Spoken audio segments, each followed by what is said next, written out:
الشیطان الرجیم بسم اللہ الرحمن الرحیم وتعز من تشاء وتذل من تشاء بيدک الخیر انک علی کل شیء قدیر۔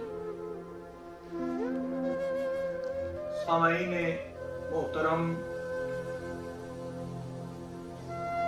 مومنین کرام، اس آیا مبارکہ میں اللہ رب العزت اپنے بندوں سے کہہ رہا ہے، جیسا کہ آپ کے علم میں ہے کہ سورہ آل عمران آیت نمبر 26 میں نے تلاوت کی ہے۔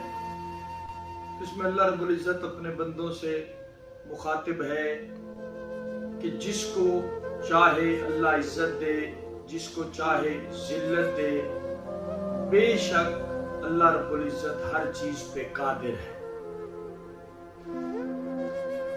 یعنی کہ عزت بھی اسی کی طرف سے ہے، ذلت بھی اسی کی طرف سے ہے۔ جس کی وہ عزت چاہتا ہے اس کی طرف وہ پوری دنیا کو موڑ دیتا ہے، اور جس کی وہ ذلت چاہتا ہے پھر اس کو خوار کر دیتا ہے۔ اللہ کے بنائے ہوئے اصول کے مطابق ہی دنیا کا نظام چل رہا ہے۔ دنیا بھی بارٹر سسٹم پہ چل رہی ہے۔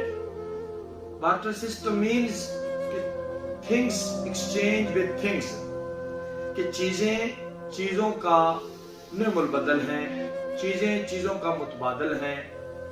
مثلا پاکستان کے پاس گندم ہے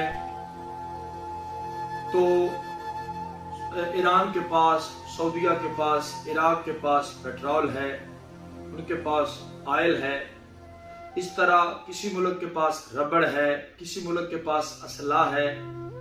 تو جس کے پاس گندم ہے وہ جس کے پاس پیٹرول ہے اسے گندم دیتا ہے، پیٹرول بدلے میں لے لیتا ہے، ربڑ دیتا ہے بدلے میں اسلحہ لے لیتا ہے، کپاس دیتا ہے بدلے میں پٹسن لے لیتا ہے۔ اسی طرح دنیا کا نظام چل رہا ہے، یعنی چیزیں چیزوں کا نعم البدل ہے۔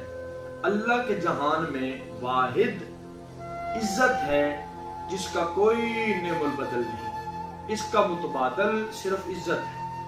اگر آپ کسی کی عزت کریں گے تو انشاءاللہ آپ کو 2 گنا عزت واپس ملے گی۔ 2 نہ ملی تو جتنی آپ نے عزت کی ہے اتنی تو آپ کی عزت ہوگی، کیونکہ اس کا وعدہ ہے اور اس کا کوئی وعدہ غلط نہیں ہو سکتا، نہ معاذ اللہ نقل کفر نہ بشر۔ اس کے سارے وعدے سچے ہیں، اس کے وعدے روز روشن کی طرح عیاں ہیں۔ تو عزت میرے بھائیوں اللہ کی دین ہے، یہ اللہ کی عطا ہے۔ تو جس سے وہ عزت دے ہمیں اس کی عزت کرنی چاہیے، ہمیں اسے حسد نہیں کرنا چاہیے۔ کیوں؟ ہم قرآن کے منکر ہو جائیں گے، ہم اللہ کی کتاب کے منافی چلیں گے تو بھائی کامیابی و کامرانی ہمارا مقدر نہیں بن سکتی۔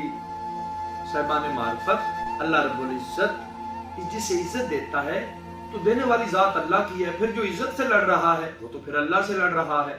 اور آج تک اللہ کے جہان میں کوئی اللہ سے نہیں جیت سکا۔ کوئی نمرود، فرعون، شداد، کوئی خبیث آئے اور چلے گئے، اس کی ذات سے نہ کوئی جیت سکا ہے نہ اسے کوئی جیت سکے گا۔ تو ایک تھوڑا سا یہی آج کا میسج تھا، آج کا یہی سبق تھا، آج کا یہی پیغام تھا کہ قرآن ہمیں عزت کرنے والوں کی عزت کرنے کا درس دیتا ہے، قرآن ہمیں عزت والوں کی عزت کرنے کا سبق دیتا ہے، قرآن ہمیں اس کے پسندیدہ بندوں کی عزت کرنے کا حکم دیتا ہے۔ تو حسد اللہ کے نزدیک بہت بڑا گناہ ہے۔ جس نے حسد کیا اس نے کسی کا نقصان نہیں کیا۔ وہ حسد ایسی آگ ہے کہ جس نے جلائی وہ خود اس آگ میں جلا۔ حسد سب سے بری بلا ہے، سب سے بری عادت ہے۔ تو حسد صرف آپ کو نقصان دے سکتا ہے، ہاں رشک آپ کو فائدہ دے سکتا ہے۔ حسد اللہ سے لڑائی ہے نا، کیونکہ عزت تو اللہ دیتا ہے۔ حسد کا مطلب ہے کہ اللہ کی تقسیم سے اختلاف، سادہ سی اس کی تعریف ہے، اس سے سلیس اس کی تعریف ہو نہیں سکتی کہ اللہ کی تقسیم سے اختلاف کو حسد کہتے ہیں۔ تو میری گزارش ہے، اور یہی آج کا پیغام تھا، کہ اللہ جسے چاہتا ہے عزت دیتا ہے، جسے چاہے ذلت دیتا ہے، ہر چیز پہ وہ قادر ہے۔ تو اب جس سے اس نے عزت دی ہو ہمیں اس کی عزت کرنی چاہیے، ہمیں اللہ کے احکامات کی پیروی کرنی چاہیے، ہمیں اللہ کے احکامات کے ساتھ چلنا چاہیے، نہ کہ ان کے مقابل آنا چاہیے اور مخالف سمت میں چلنا چاہیے۔ اللہ ہم سب کو اللہ کے احکامات ماننے کی توفیق عطا فرمائے۔